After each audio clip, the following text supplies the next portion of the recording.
Kids are handing out ice cream sandwiches, so if you want one, just hold your hand up. They got plenty of them. He's not moving out of There's there, plenty of food left in the kitchen. If you want to get some more, go ahead. If he does get a little wild, But at starts this moving around, time, could you all just, we're going to go ahead and start our just, program. tell him to So stop we're and not start having moving to just slow one down. of the two. Thank you. And at this time, I would like to introduce Mr. Dave Dix, who is with Raptor Rehab here in Kentucky. And I'm going to let him do a little talking, and he's got a demonstration he's going to give you. So just go ahead and enjoy your meal, but kind of pay a little attention. I think you're going to enjoy it. Dave, go ahead. All right, thank you. I first want to say thanks for having us out. It means more to y'all, more to us than y'all realize.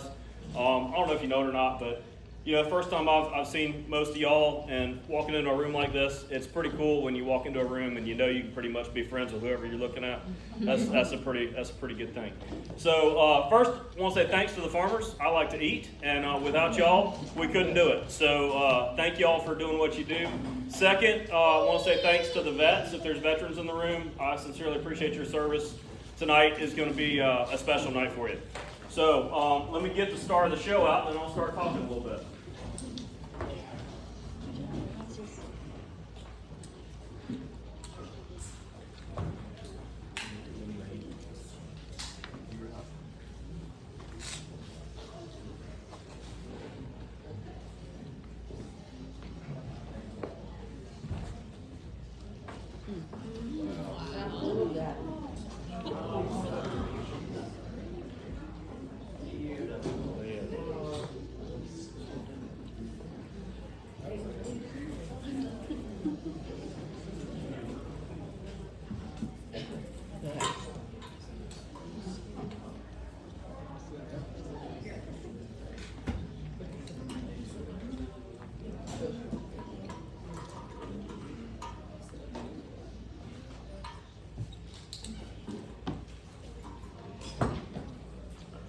All right, so this is Spirit.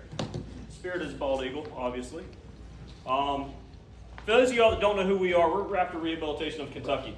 We're a 501c3 nonprofit organization located in Louisville. We are one of 4 licensed bird of prey rehabilitators in the state of Kentucky. So y'all find an injured hawk, an injured owl, an injured vulture, an injured eagle on your property. Thank you. We're going to be the ones that y'all call. We have been around for about 34 years, doing nothing but birds of prey. And when we talk birds of prey, there are 7 kinds of birds of prey found worldwide. Those are hawks, owls, eagles, vultures or buzzards, same thing, falcons, ospreys, and kites. That's it in the entire world. Now there's a bunch of different subspecies underneath those, but we're lucky enough within our borders of Kentucky that we have an example of each one of those birds within our borders. And not everywhere can say that. The eagle, of course, the bald eagle is the largest that we have here in Kentucky. And for those of you that are my age or older, I promise y'all you don't remember seeing these birds growing up. And that's because DDT was a fantastic pesticide. But what farmers didn't realize back in the 70s is that it was really injuring the bald eagles. What it was causing was their eggs to be too soft to incubate. So they would lay the eggs, and when they would sit on them to keep them warm, the eggs would crack and break. And that's why the bald eagle became on the endangered species list back in the early 80s. Through a program that Spirit was actually hatched for, Spirit was hatched at a zoo in Michigan back in 1992. So this bird is 32 years old this year. She was hatched at a zoo in Michigan in 92, and it was part of a captive breeding program to be released and reintroduce bald and golden eagles across the southeast U.S.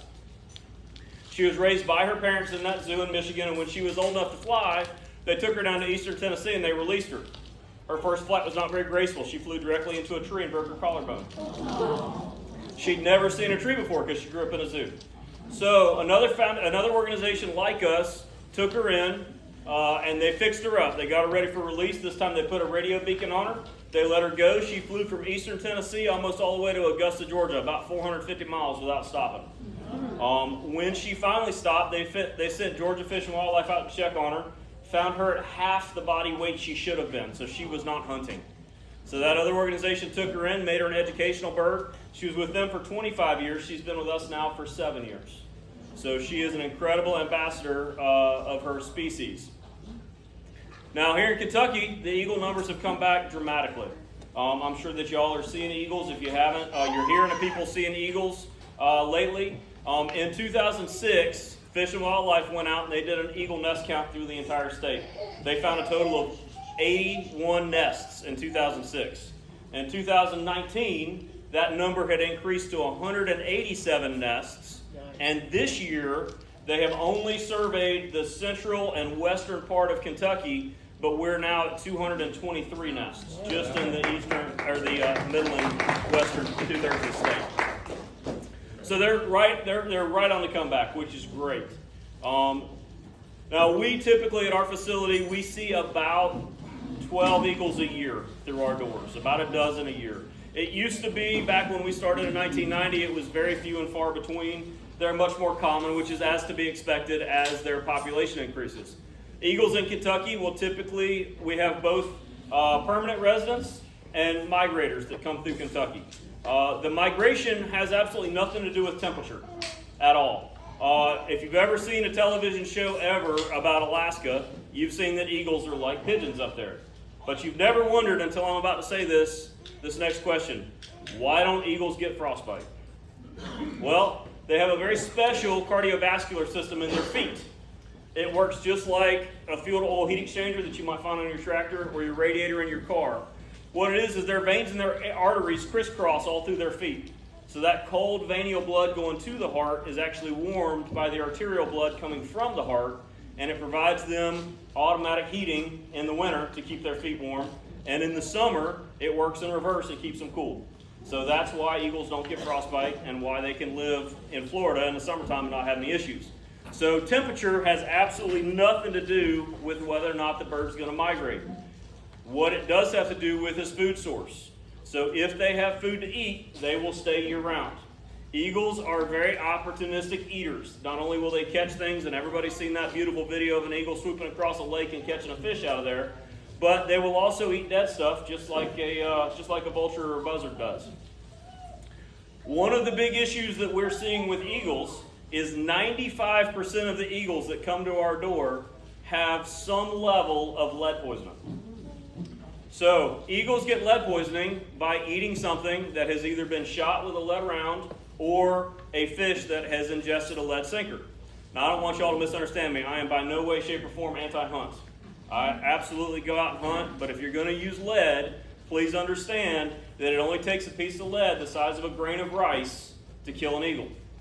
So if you're out shooting stuff that you're not going to keep, i.e. coyotes, raccoons, any other nuisance animals, please do not use lead unless you're going to take care of the carcass. If you plan on leaving the carcass out there, all right, she's just readjusting. She's fine. I know, you're fine, right? Okay.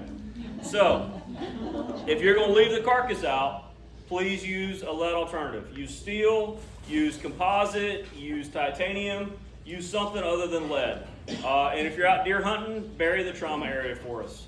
That's all I ask. That'll help exponentially with lead poisoning. The other issue we see a lot is rodenticide, so people out using mouse and rat poison. If y'all are going to use that, understand that if the rat can get to it in your house, they can get back out of it in your house, and that becomes an easy meal. That gets directly transferred to the bird. That's a really lousy way to watch a bird die, is through that. But the other thing that we're starting to see some of is eagles being hit by cars. We've had a few of those come in the last few years, but the most common injury that we have with eagles is lead poisoning. Typically, eagles will mate for life. So when you have an eagle nest on your property, it's going to be the same male and the same female that come back year in and year out. There is no way to tell the difference between the male and the female except for size. Spirit is a very large female eagle. We know this for a couple reasons. One, her size. A large female eagle in our state will typically weigh between 12 and 14 pounds. So, and a large male is only going to weigh between 8 and 10 pounds. They're about 1/3 smaller than the females. That's because when it comes to nesting season, just like at some of our homes, mama is in charge. She gets to decide where all the sticks go when she builds the nest.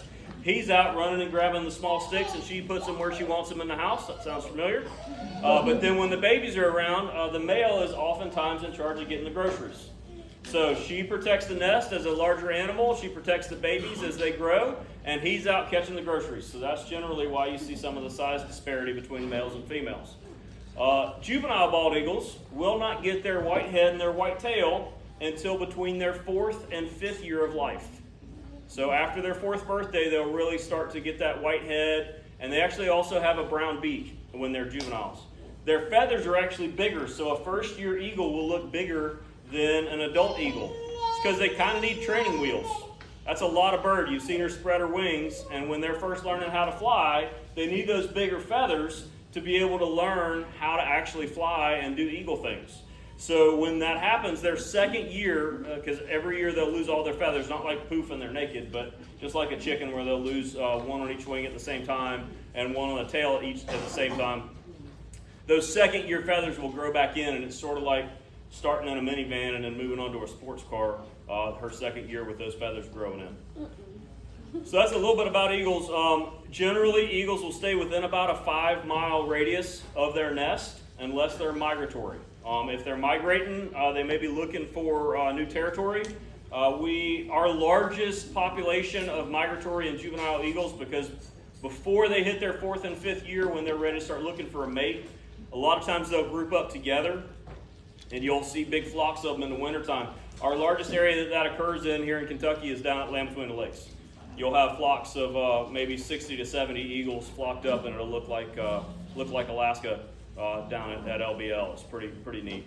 And that's where we go and release all of our juvenile eagles when we get juvenile eagles in. So if you have eagles on your property, awesome. They generally need a good water source. They will help take care of some of your nuisance animals, i.e. Rats, rabbits, squirrels, snakes, fish if you've got a pond on your property is great. All of those things.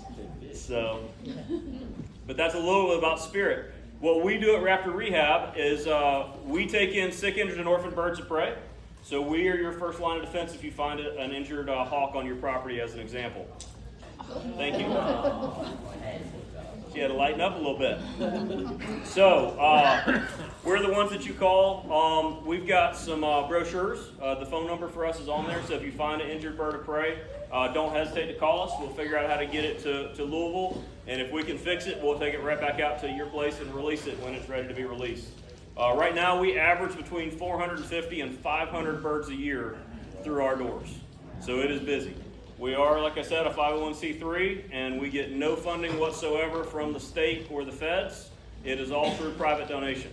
So in the back, we've got a donation jar if y'all want to help us out with that. That's awesome. We've also brought some, what are you doing?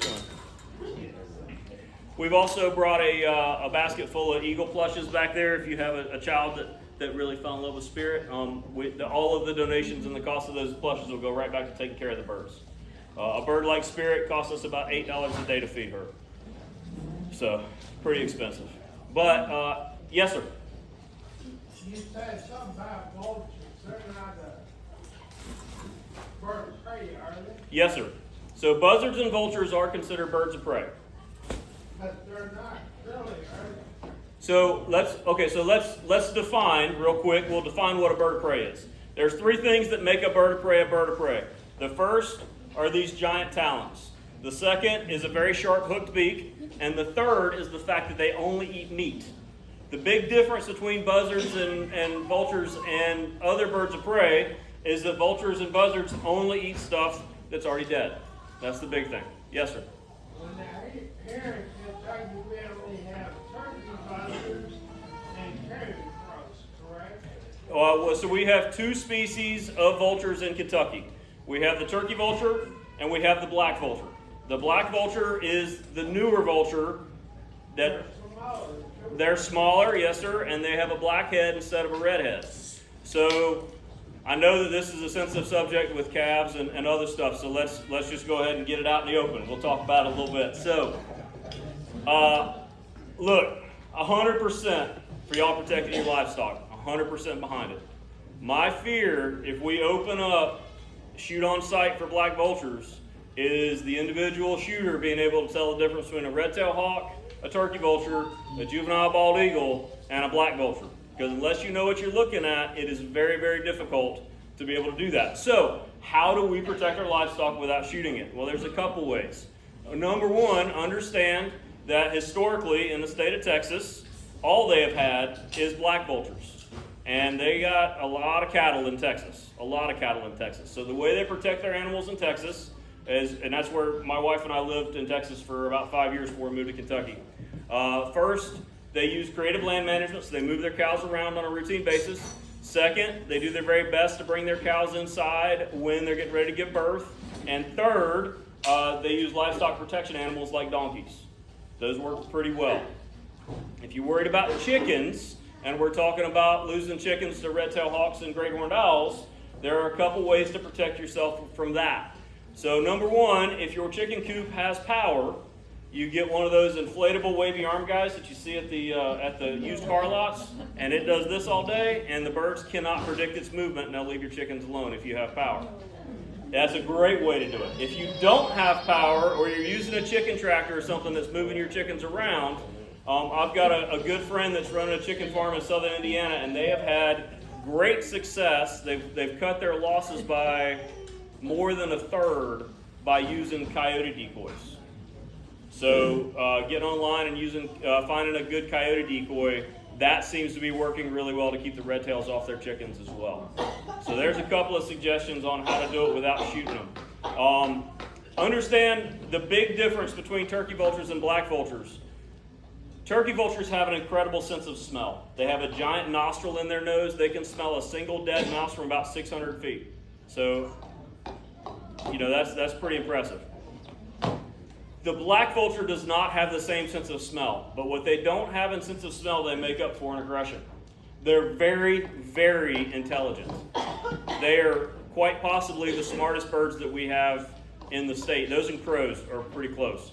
But what they have learned is that if they can get a mother cow or a mother sheep or a mother pig stirred up enough immediately after birth, that she will trample the baby and that will be a meal for them. So that they're really, really smart. So the way that you protect yourself, again, I think livestock protection animals are a really good idea. And if you have the ability, bring your cows inside before they give birth. At least let her get the afterbirth cleaned up. That's really what they're most attracted to, is the afterbirth. That's really what they're after. So let mama get the afterbirth cleaned up, and once the calf's up on its feet, you should be okay. So I hope that clears it up for you a little bit about black vultures. But we talk to farmers all the time about, and I know the concerns. But if we just say open season on them, I'm worried about we're going to start losing eagles, we're going to start losing red tails, we're going to start losing other birds that are not legitimately attacking livestock. Yes, sir. The black vulture is protected under the Migratory Bird Act. Yes, sir, they are. Is there any chance that's going to be changed? Probably not at the federal level. I have heard that here in Kentucky there are some legislation, excuse me, some state legislators that are looking at trying to relax the enforcement of that law specific to black vultures, as well as allowing some folks to be able to get some permits to be able to shoot some of the black vultures. But I really would prefer that folks know what they're looking at. And it's not hard, but I'm really concerned that we're going to have some misidentifications occur. Is the black vulture eradicating the turkey vulture? No, not at all. They will flock together though. They will not breed interspecies, but it will be a group of turkey and black vultures most often that you'll see circling together. But there'll be 30 black to one turkey. In some places. Yeah, I mean they're moving north. As we've had warmer temperatures, I don't like calling it climate change, but as we're moving north, I think everything's cyclic. But however you want to define that, they are moving into warmer territories, and that's what's occurred. Because historically, black vultures, they've been called Mexican vultures before. They started on the southern border, and they've slowly and steadily moved their way further north. So, yes, ma'am. Yes, ma'am. Do they have bottle head like the black vulture? No, they'll be completely brown. And a lot of folks will misidentify them. They'll think they're looking at a golden eagle because they look similar, but they'll have a brown beak, and their whole body will be this nice, beautiful brown color, including the head and the tail. She's like, "What are you doing, touching me? Don't touch me." This bird has so much personality. I've been very fortunate. I've been working with her for 5 years, so we have a special relationship. Any other questions? Not eagles, birds of prey, anything I can help you with at all? So does she just stay with you all because her weight she wasn't hunting? Yes, ma'am. So she was what would be considered to be a failure to thrive bird, meaning that she never learned how to hunt. And then later in life, she's actually developed cataracts. So she's kind of farsighted right now. She's got a cataract in her right eye that we've been meaning to get took care of, but it's just kind of getting our avian ophthalmologist hooked up with our vet's been a chore. So, yes, ma'am. What do you feed her? So Spirit is on a rotational diet at our facility. She gets fish 3 times a week. She gets rodent 3 times a week. I say rodent because it might be rat, it might be squirrel. The power company's real good about bringing us electrified squirrels, so that works out real well. And then on the last day, her favorite meal of the week is actually quail. So she loves her quail. Now, So. these animals alive? No, sir, we don't feed any. So let me back up for a second. We have on facility, we have about 17 educational birds. Those are birds of all kinds of species that you would find here in Kentucky that have been injured to the point that they cannot be released. We use them for educational purposes. I mean, the food. Yeah, I'm getting to that, I promise. So, all of our educational birds, we feed stuff that's already dead. So we get from a food supplier out of Evansville, and that's what we feed our educational birds. The wild birds that come through our doors, as long as the bird is an adult and does not have an eye or toe injury, we can feed them nothing but stuff that's already dead. If the bird is a chick or has a toe injury or an eye injury, we have to make sure that they're hunting before we release them. So in our enclosures for the wild birds, we have a large high-sided sandbox.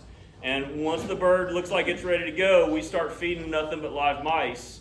Once the bird is sustaining its weight on live mice, we know it's ready to go and we can release it. So that's kind of how we work. If let's say that y'all found an injured red-tailed hawk on your property, whatever the reason, doesn't matter. 90% of the birds that come through our doors, we don't have to take to the vet. We handle it in-house. Most of the birds, unless it's a bad wing break or an open wound of some kind that needs sutures, we do not take to the vet. We handle it in-house. They go into a commensurate sized dog crate. So if it's a big bird like Spirit, she's going to go into like a German Shepherd sized dog crate. If it's a small bird like an American kestrel or a screech owl, they're going to go into a cat carrier.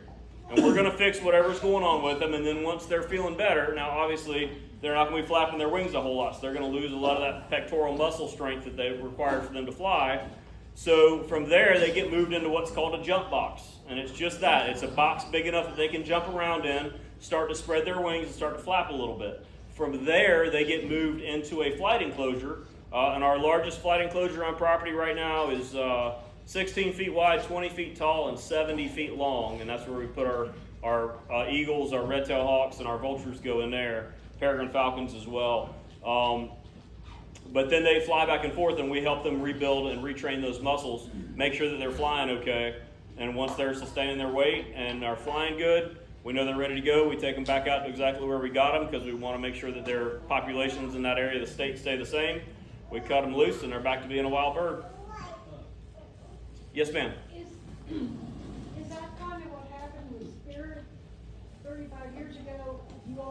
They didn't have the knowledge of how to work to get the birds back into the wildlife? Well, not exactly. A coracoid or collarbone break is a tricky break on a bird. That's what holds all of their muscles together and allows them to fly. And sometimes that bone, who's heard that bird bones are hollow? Anybody heard that before? Yeah. So when you think about bird bones being hollow, don't think hollow like a straw. Think a straw full of cotton candy. That's how a bird bone is. Now, the nice thing is that makes the bone really light. It makes it heal very quickly too. If you've ever broken a bone on your body or know somebody that has, it generally takes 6 to 8 weeks for a clean bone break on a human to heal. On a bird, it'll heal in as little as 8 days.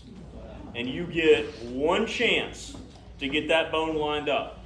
Well, that collarbone is a very difficult bone to make sure it stays in alignment. So it's sort of a crapshoot as to whether or not it's going to heal correctly or not. And the only way to test that is to put them in a flight, see how they're flying. And then even if you do that occasionally, it may not be healed quite right, and you can't tell until you release the bird and it can't do what it's supposed to do. So they got Spirit fixed up. She flew all that distance, so she was good. Her issue was that she just didn't have the instincts to hunt, so that's what kind of kept her in captivity. So, yes, sir. Life expectancy on an eagle? Yes, sir. So in captivity, it's almost 50 years. So in the wild, it's generally between 30 and 35 years.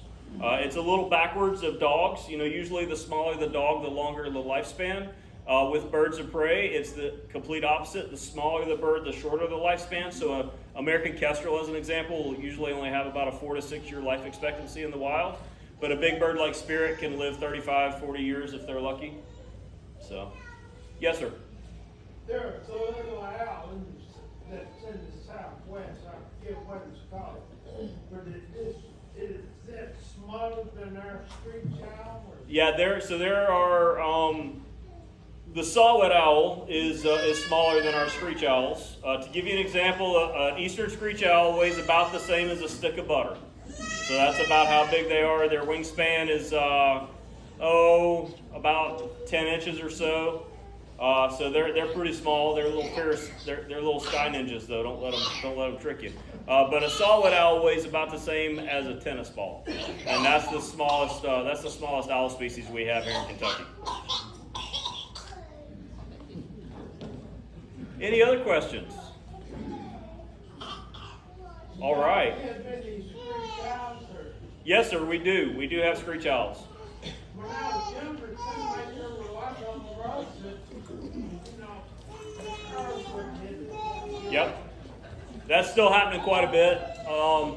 But for screech owls and kestrels, we're starting to see a decline with the kestrels, and that's because of the European starlings and them competing mostly for nesting sites with the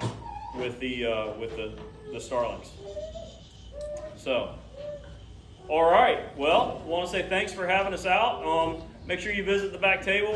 Tiff's got a couple things back there, and get you a brochure so that you've got our number if you need us. And don't hesitate to call. Thank you.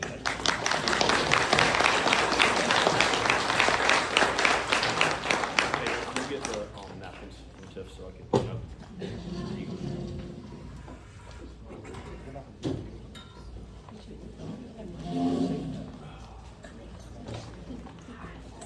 Does she ever get the fly? Does she ever get to fly?